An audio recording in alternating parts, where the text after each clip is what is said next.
Peace in the Middle East. The basics. The United States, Israel, and the Palestinians. Presented by peacequiz.org. Goals of this intro video: to explain the basics of the conflict, including how it started, short and long version, why it has continued, and for so long, possible solutions, and routes to each possible solution. How it started, the short version.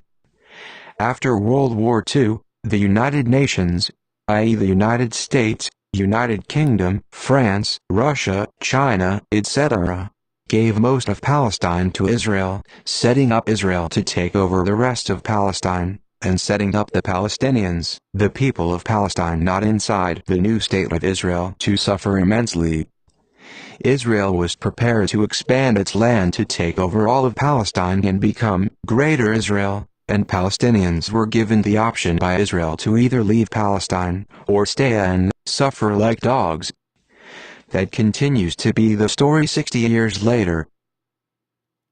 How it started, the long version.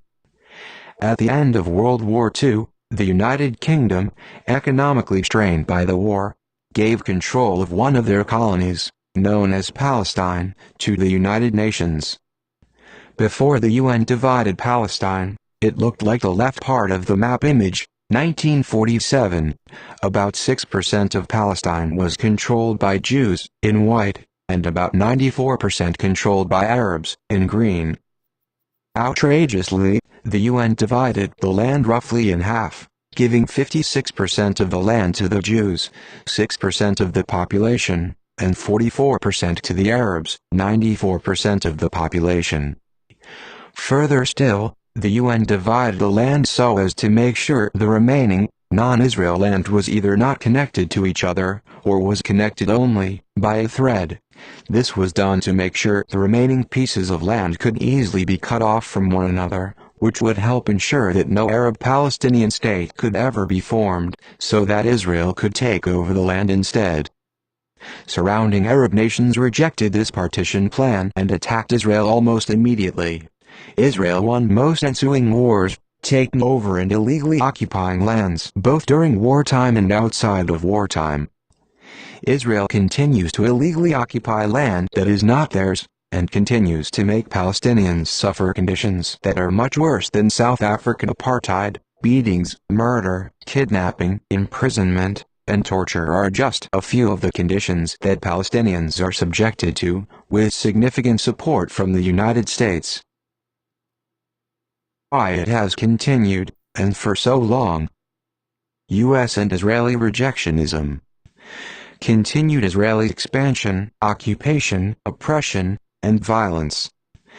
Continued U.S. military, financial, diplomatic, and ideological support for illegal Israeli actions, and lack of significant U.S. domestic opposition. Possible solutions. Option 1. One state with Palestinians confined to worse than apartheid-style Bantustans. Think, open-air prisons, but worse. Current policy course, and most likely outcome. Option 2. Two-state settlement on the international border, with possible minor and mutual adjustments. The international consensus, and possible, but not necessarily likely right now.